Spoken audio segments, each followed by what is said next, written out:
All right, and we are live. We've dispensed with the countdown. Just trying that out a little bit. Let us see here. Just getting things set up real quick. Make sure I can see what's going on here. All right. We got a lot to cover today. I was a little bit late getting on here just because I've been trying to keep up with the Microsoft times Activision Blizzard PI trial going on in the court of Northern California.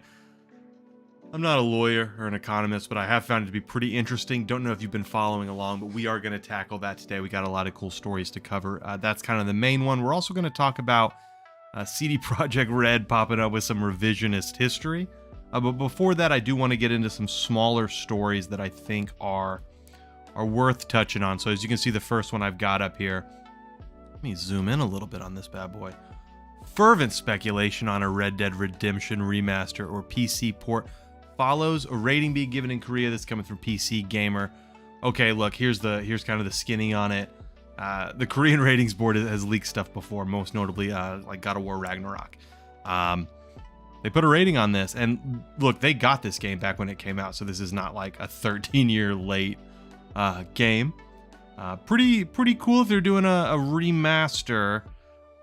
Who knows? If it's like the GTA remasters, those weren't very well received, so that could be a bummer. But I'm hoping it's a little more involved. I don't know if it needs a full remake. That would be amazing if they did a full remake, but I doubt it. I think we're going to be getting a remaster.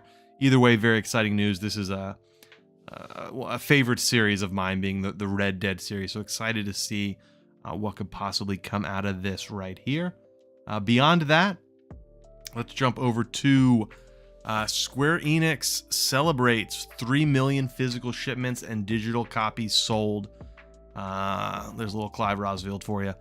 But yeah, 3 million physical shipments and digital copies sold.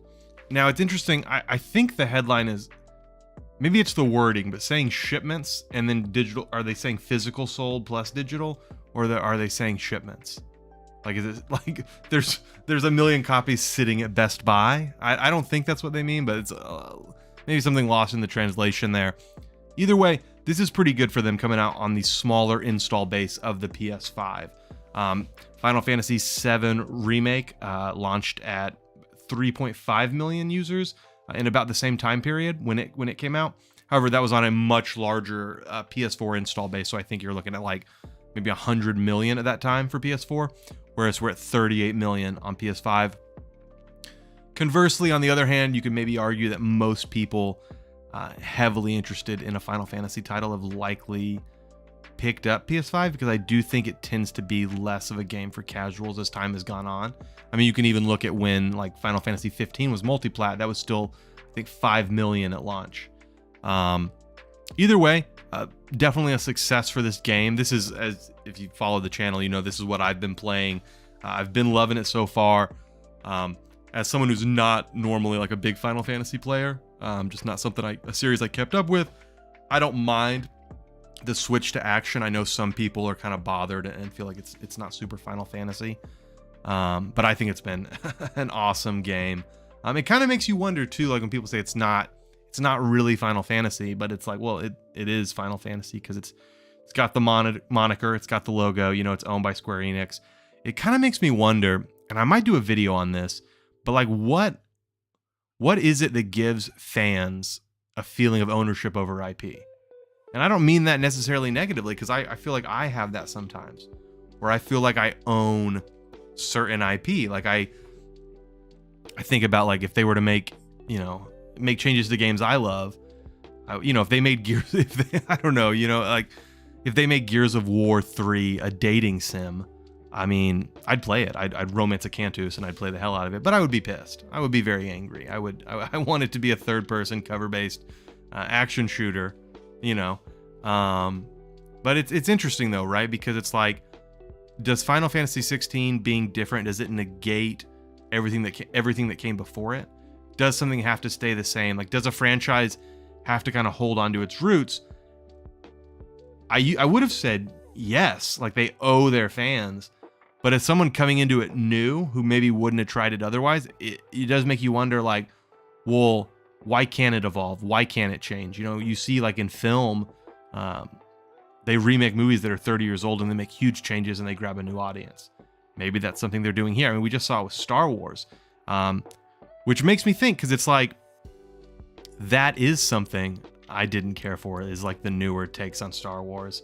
And I felt that sort of ownership as a fan. And so I kind of see that here. So I see both sides of it a little bit, I guess is what I'm trying to say, but I'm just working through it, thinking through it. Like, it is an interesting idea when the company that owns the franchise wants to use it to kind of grab a new customer base, but in doing so, you risk leaving behind old fans. So it's kind of two thoughts there, right? Like, that's a bummer to leave behind old fans, but at the same time, it's a business. You're expanding art into, maybe for new fans, you're using that IP, that name recognition, that sort of popularity to market, even marketing it towards new people. It's because you wonder if, like, could they not have done a Final Fantasy spinoff? But then you wonder, like, trying to think, I wonder what Strangers of Paradise from them, what numbers that game did, that spinoff title. And maybe that's why they wanted to make this the main line. Either way, none of that was planned to talk about. This was supposed to be a quick hit. We got to move on, y'all. We got other stories. All right, something I did want to highlight here. 11-Bit Studios signs deal to bring its titles to Xbox Game Pass. This is actually a studio made up of former members of, like, CD Projekt Red, and they've done games like Frostpunk and This War of Mine. It looks like they've signed a long-term deal. We don't know exactly what those games are going to be, but this is a deal that their next few titles will be coming to Game Pass. This is kind of a first announcement. Insider Gaming is known for their scoops. So not a ton of details here, but I think something very interesting when you're seeing these studios make these deals and them get launched like this. All right, before we get into the two big stories, I did also want to mention PlayStation Plus Essential July Games lineup leaked. It leaks every month. We're always right before the next month. Like, there's all these reports of what it is. But I wanted to highlight it this month or this week because we've got Call of Duty Black Ops Cold War, Endling Extinction is Forever, and Alan Wake Remastered. This is why I'm bringing it up, babies. Alan Wake Remastered. If you follow this channel at all, I am an Alan Wake fanboy. I love the game. I think the remaster was great. I'm super excited for Alan Wake 2. It's right up there with Starfield for my most anticipated title for the rest of the year. So if you haven't played Alan Wake Remastered, you got PS Plus, I highly recommend jump into Alan Wake Remastered, give it a spin. The narrative is fantastic. I think the gameplay holds up. I think it's still a fun kind of survival horror, like, run from place to place. You have limited ammo, limited resources. Really dig it. Can't wait for the second one. So I wanted to recommend that here. Now we got to move on. Now we got to get into the real stories, the big scoops. And these are going to take a little more time. This is the crunchy stuff. Now we're getting into it. And here's the thing. This first one I'm going to bring up,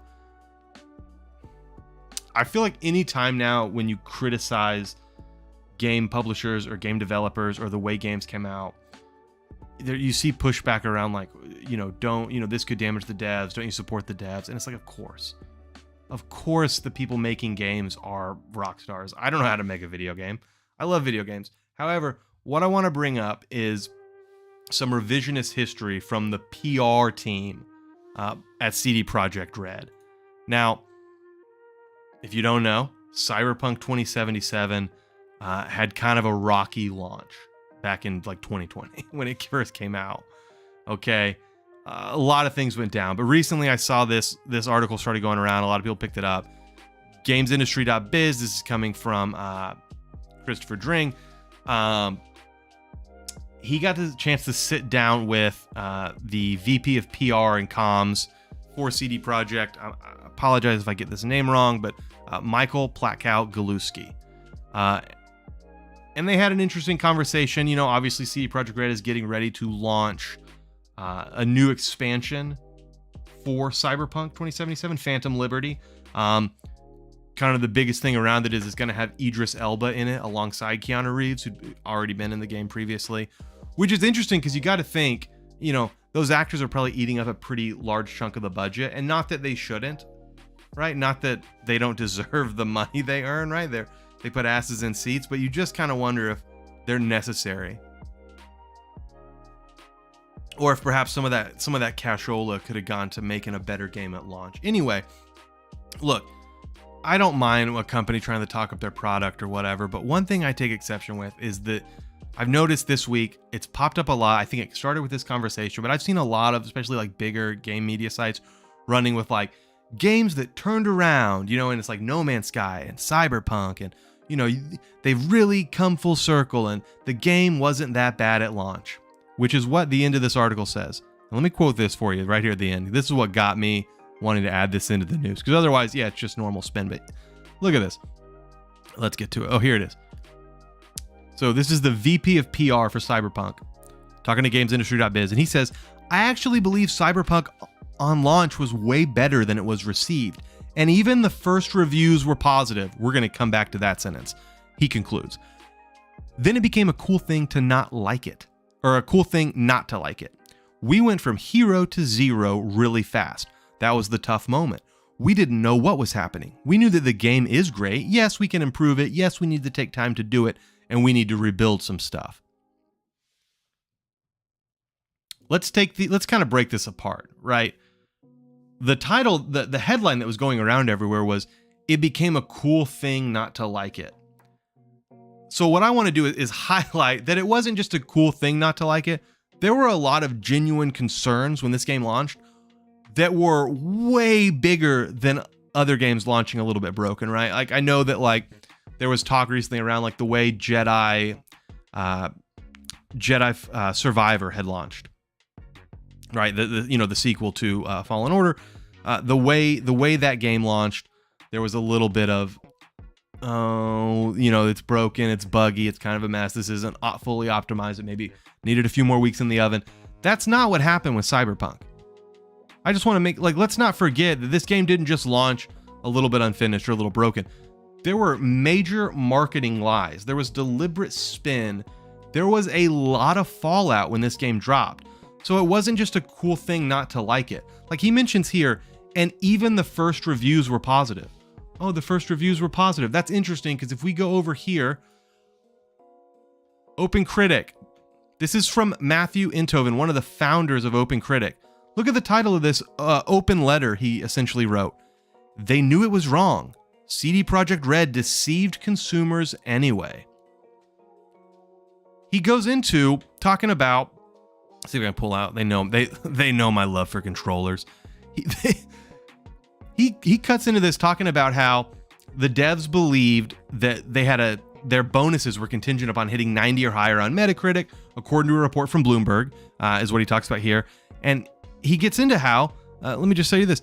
In this case, they issued PC review copies to publications with high-end PCs and required that they not show any of their own gameplay recordings. They allowed no one to discuss or review the game on the Xbox One or the PlayStation 4 consoles.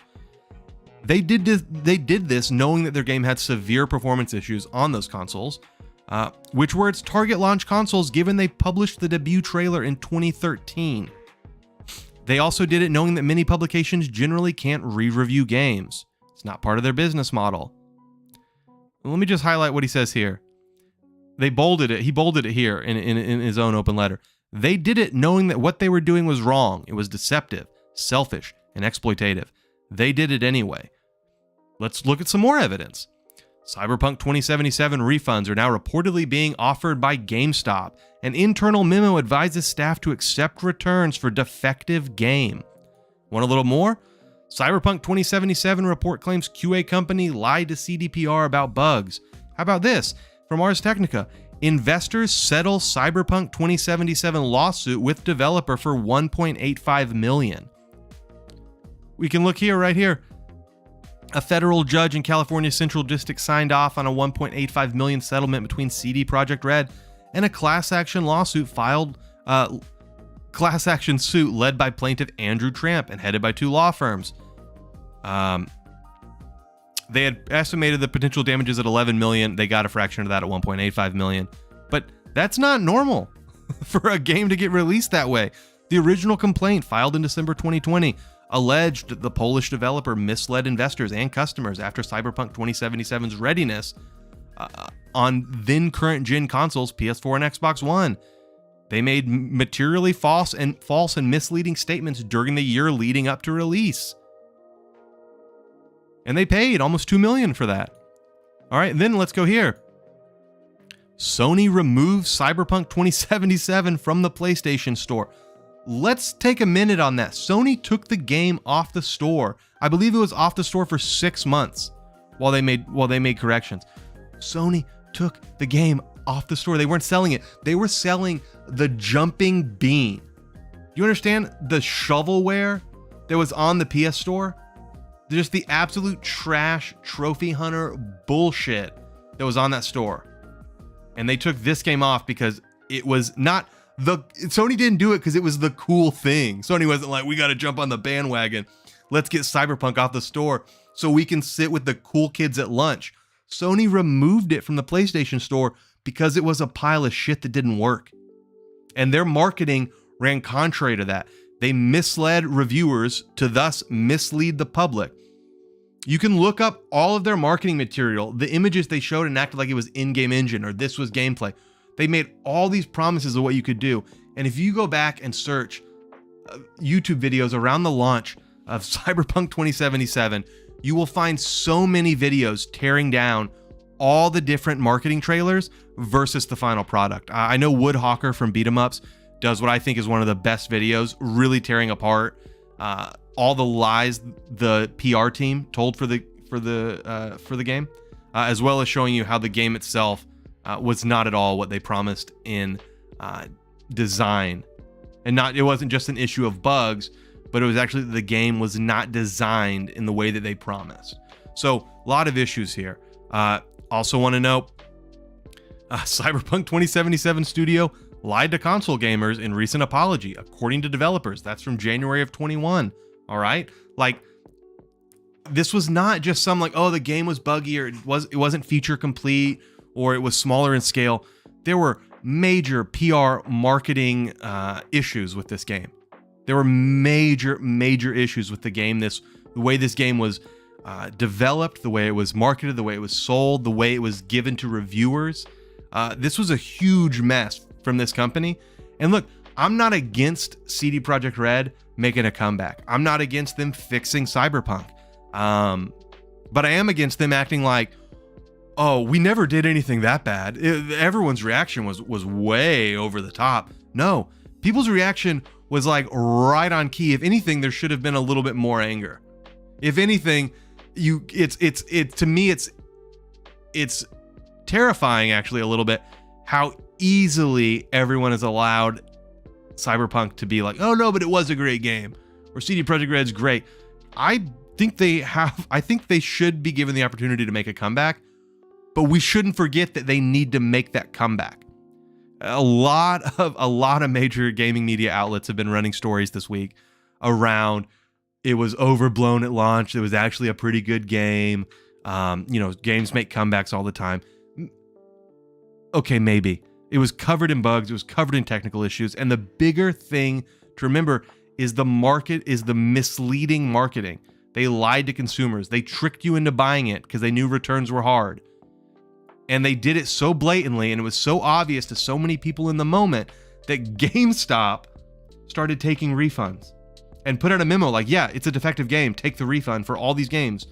Sony took it off the store. Are GameStop and Sony known to you as like generous companies that don't mind losing money? Is that how you characterize those two retailers? Because it's not what I would describe them as. Okay, they did it because they really needed to do it.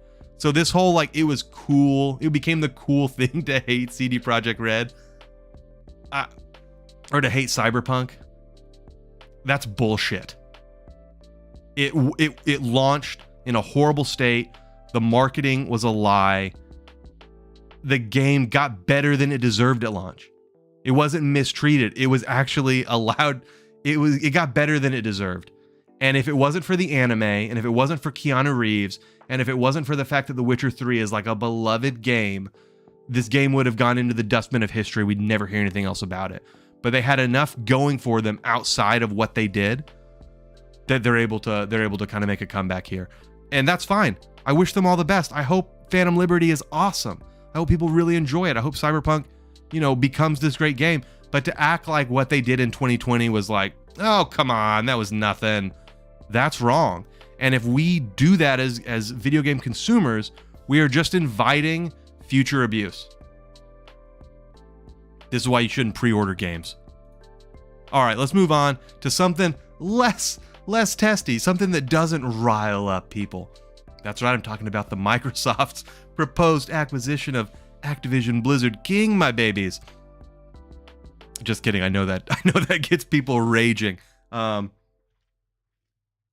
tried to stay up to date following several different like journalists and analysts, kind of live blogging the trial that's going on in Northern California under Judge Jacqueline Corley. Done my best. Obviously, I work a full-time job, but been picking this stuff up, and I think a lot of interesting stuff has dropped about this. I really want to jump into. First off, my favorite story from this whole thing is Sony's confidential PlayStation secrets just spilled because of a Sharpie. So here's the deal. One of the lawyers redacted information on a page with a marker. But when that gets scanned in, you see right through the bleed. And journalists the world over downloaded that page and made heads or tails of it. So we learned some really interesting information. First off, among other things, the document shows that Horizon Forbidden West apparently cost $212 million over 5 years with 300 employees. And The Last of Us Part 2 cost $220 million with around 200 employees. Now, I want to make a caveat there because I've seen some developers on Twitter talking about how there were probably more. I think I saw one number that was at max, there was about 450 devs in-house. SIE, like many game studios, does use contractors to help finish this off. So I'm assuming those numbers are actually just talking about full-time employees of SIE studios and not including the contractors. Though I would imagine that cost includes contractors. I could be wrong there, but I believe this cost would include contractors even if the employee numbers are off. However, I do not believe this includes the marketing budget for these games. All right, so moving on there, we also got out of this interesting tidbit about Call of Duty. So in 2021, over 14 million users by device spent 30% or more of their time playing Call of Duty. Over 6 million users spent more than 70% of their time on Call of Duty, and about 1 million users spent 100% of their gaming time on Call of Duty. In 2021, Call of Duty players spent an average of 116 hours per year playing Call of Duty. Now, these are numbers for PlayStation. Call of Duty players spending more than 70% of their time on Call of Duty spend an average of 296 hours on the franchise. First thing I feel when I read that is shame, because I think my squad and I have spent definitely more than 296 hours on the franchise. Yeah, maybe 296 hours on just Warzone. But 290, the average person who spends more than 70% of their time on Call of Duty spent an average of 296 hours on the franchise. Okay, Call of Duty's been around, 13 years? That's 296, that's chump change. Do gamers not play games? Weak. Get those numbers up. Get them numbers up. Sony had supplied this info in an attempt to show that his revenue would be heavily impacted if Call of Duty was an Xbox exclusive, blah, blah, blah. I don't know how this trial's going to turn out. It's very political at this point. No one really knows. Except for Judge Jacqueline Corley, she's going to make the big decision. All right, check this out. Here's another interesting little bombshell. Microsoft considered buying Final Fantasy maker Square Enix. That's right. It's the Square Enix that just doesn't love Xbox. They won't give them their games. Microsoft was ready to put a ring on it. This would have been a document from 2019 submitted as evidence. Microsoft had listed several reasons why it should acquire Square Enix. This included bolstering Xbox's presence in Asian markets and providing access to Square Enix's portfolio of games, such as Kingdom Hearts, Dragon Quest, and Final Fantasy. All right, that's interesting. Now, the actual list of how the studios that Microsoft was looking at was vast. They'd also looked at Bungie. Obviously, this is before Sony acquired them. They looked at Sega. They looked at Remedy. They looked at Supergiant, which I would have shit my pants. Supergiant's one of my favorite, maybe my favorite indie developer. Definitely up there. They looked at Devolver. They looked at Thunder Lotus. They looked at a ton. They looked at Korean developer Nexon. They were looking all over the place at these companies. They really had a pretty substantial list. They're definitely in their hungry hippo era. All right, let's just say that Xbox is in its hungry hippo era, and they're gobbling up some studios. Yeah, so, but I thought that was interesting. They'd also looked at IO and yeah, I already said that. All right, here we go. This slipped out during Kodak's, Bobby Kotick, current CEO of Activision. Call of Duty Warzone Mobile will be released this fall. He confirmed that as a launch window for the Android and iOS game as part of the testimony. Now, this one is coming from Activision Shanghai, Beanox, Digital Legends, and Solid State Studios. This is not going to be the same as, like, you know, COD Mobile. This is kind of its own experience. I'm pretty excited for this. I think it's going to be interesting to see how this is going to work out. Now, one thing we learned from this trial in internal documents or in the testimony by Kotick and internal documents at Microsoft, the top brass of these gaming companies are very confident that Call of Duty Mobile is going to dwarf Call of Duty console PC. It's already very competitive, if not dwarfing it by revenue, definitely by player count. You know, Call of Duty Mobile has, last I checked, 650 million downloads, $1 billion revenue annually. That's definitely revenue-wise on par with console PC. Now, the thing about console PC, it's a smaller market. Players tend to spend more. They tend to be more high value, or, you know, the LVT, right? The LTV, the lifetime value of the customer, tends to be a little higher, which is, you know, but mobile just reaches so many people that the revenue's there. And this will likely be the same thing. This is probably going to be a beast on mobile. So very interesting to see this coming out this year. I mean, this is a banner year for video games, guys. 2023 is going down in history as one of the all-time. Also, this nice little interesting, Microsoft paid $117 million for Hellblade developer Ninja Theory to join Xbox. That's kind of a steal for a studio. I know Ninja Theory is a little bit of a smaller studio, but they do give Xbox that sort of that critical darling they sort of need. Hellblade was very well received by critics, well received by players, and from the looks of it, with the Microsoft money behind them, what they're doing with mocap is unreal. Obviously, they're using Unreal, but you know what I mean. It looks amazing. I'm very excited for Hellblade 2. I was a big fan of the first one. I'm excited to see what they can do with a little more scratch and a little more dev time. All right. Sony's deal for Call of Duty only includes one more game when Call of Duty launches on PlayStation consoles later this year. It's going to be the last one. It's the 2023 COD. That's the last one Sony definitely has. The deal ends in 2024, but it doesn't include the next Call of Duty.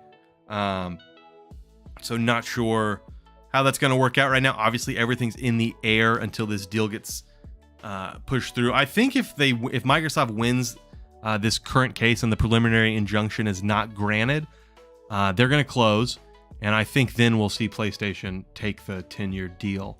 I don't think Microsoft will be in any position to not give them the deal, because I do believe that Microsoft needs Call of Duty on PlayStation. According to some internal documents that were showed during court, Activision needs to start making money right away. It has to start bringing in revenue.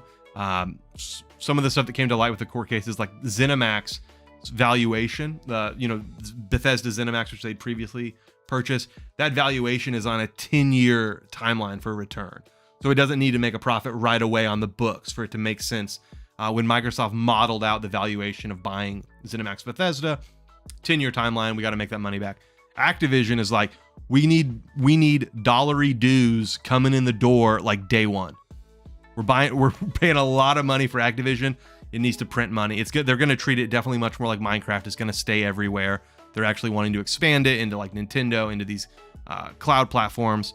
So that's that.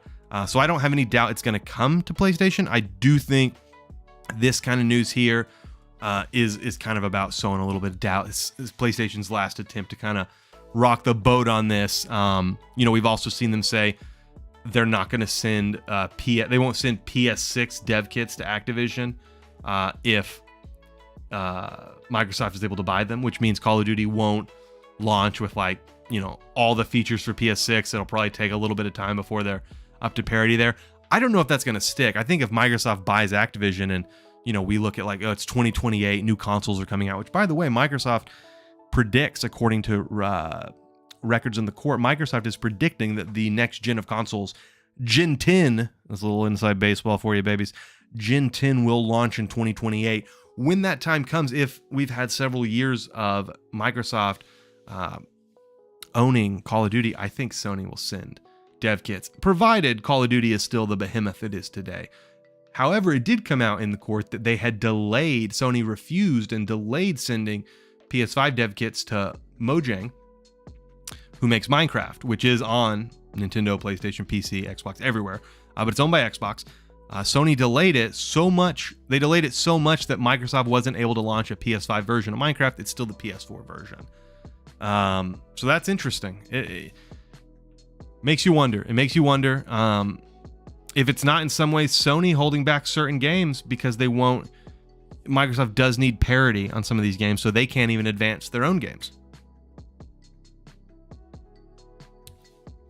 And I say that because the reason I say that this is like PlayStation kind of trying to like stall as much as they can and sow some seeds of doubt is bombshell PlayStation email reveals Sony's true feelings about Xbox's Activision merger. Now, there'd been a previous email from Jim Ryan talking about we'll be okay. We'll be more than okay.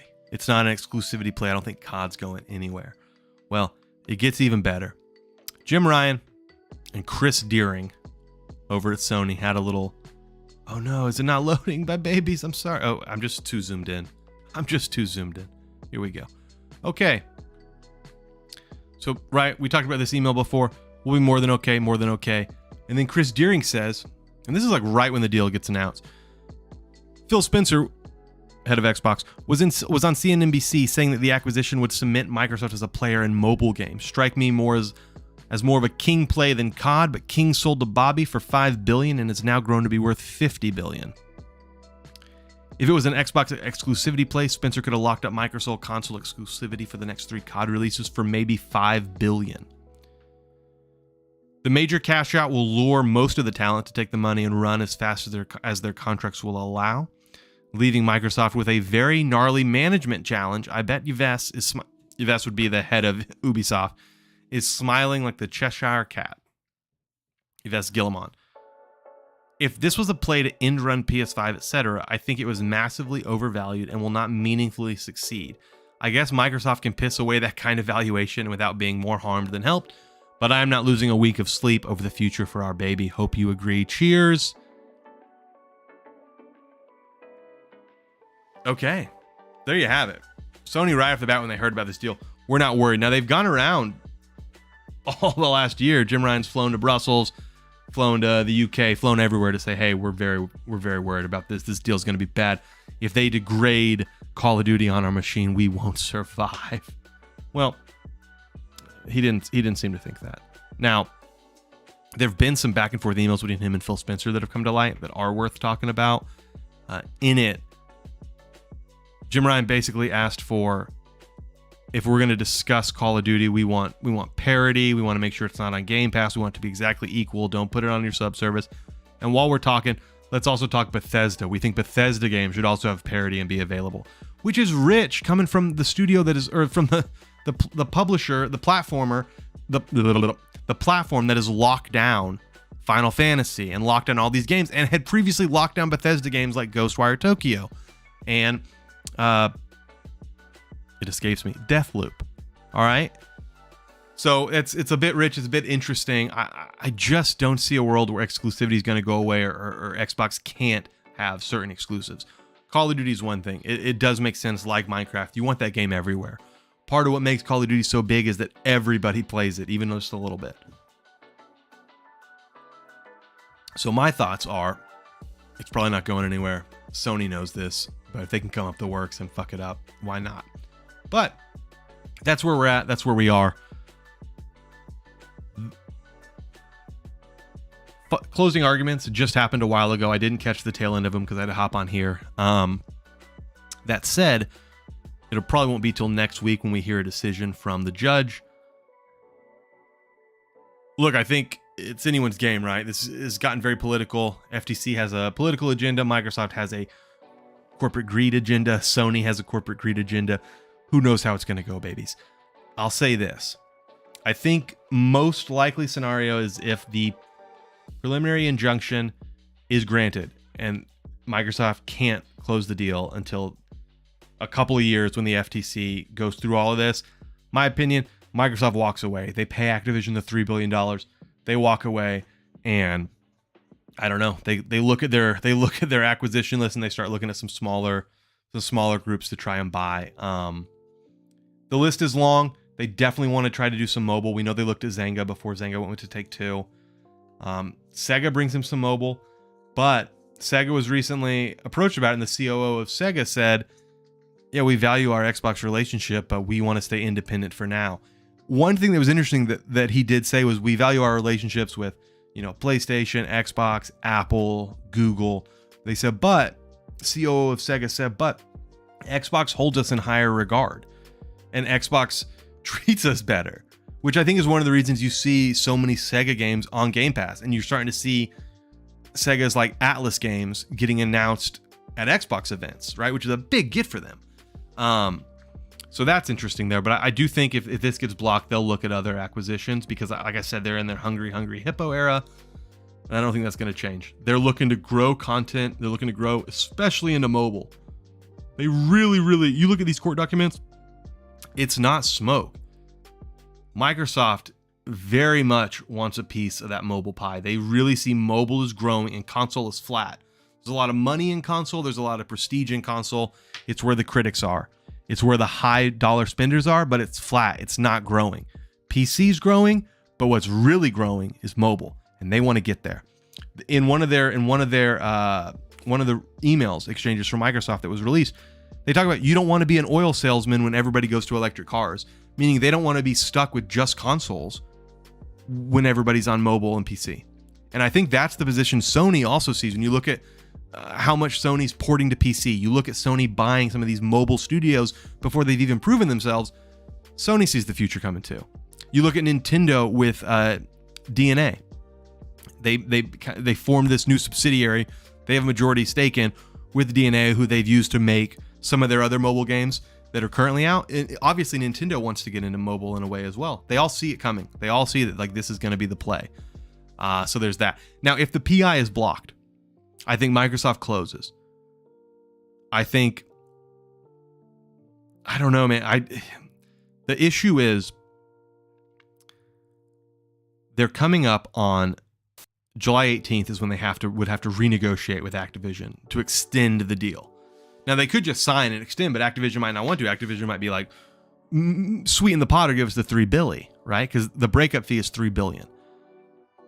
So Microsoft might just close over the CMA, over the UK government, and hope the week late, because the case there doesn't begin until July 24th with a outcome in August. So that's going to be interesting. But I do think if the PI gets blocked here, Microsoft closes, the FTC will either appeal to the Ninth Circuit, right? They'll go up one level of the American court system. They'll make an appeal that, hey, the Judge Jacqueline Corley got it wrong, and we'll see if they fight or they'll walk. They might not appeal. They might give up on it. It does seem to be pretty weak arguments coming from them. I've obviously stated before, my belief is that, whatever your politics are, I think the FTC has been very clear that under their current leadership, their goal is to make it tough for any big company to spend big money with an M&A. They want to slow down that rate. They want to freeze it up a little. They talk about being okay bringing, cases they know they're going to lose to court to get that effect, right? They sort of have a chilling effect on companies wanting to do these M&As, knowing that no, it's not a maybe. You will 100%, the FTC will sue you. That's what they want, right? So they might want to fight this one all the way out, right? Because Microsoft's a big company, big wallet, and this is a big deal. So we'll see. We'll see what happens there. But that's what I've got for this week. Not a lot of the smaller stories I normally cover, but honestly, like, so much was going on with Microsoft versus ABK in this trial. I mean, it's a rare thing. A lot of info was coming out, so I was very focused on that. In addition, CD Projekt Red story got me all sorts of turned up. Next week, hopefully, we'll be able to just real quickly touch on what Microsoft ABK did, and then we'll get to talk about all the juicy, cool stuff. What I didn't cover this week was the Annapurna interactive show that happened today. Did not get a chance to watch it. I'm either going to make a separate video going over that, or it'll just be included at the start of next week. Either way, appreciate those of you who watch this live, those of you who watch this on VOD. Otherwise, yeah, tune in next week for Press Pause episode 17, where we cover all the gaming news that I think is cool and none of the shit that I don't. Thanks. And we're still here because I can't find the outro, baby.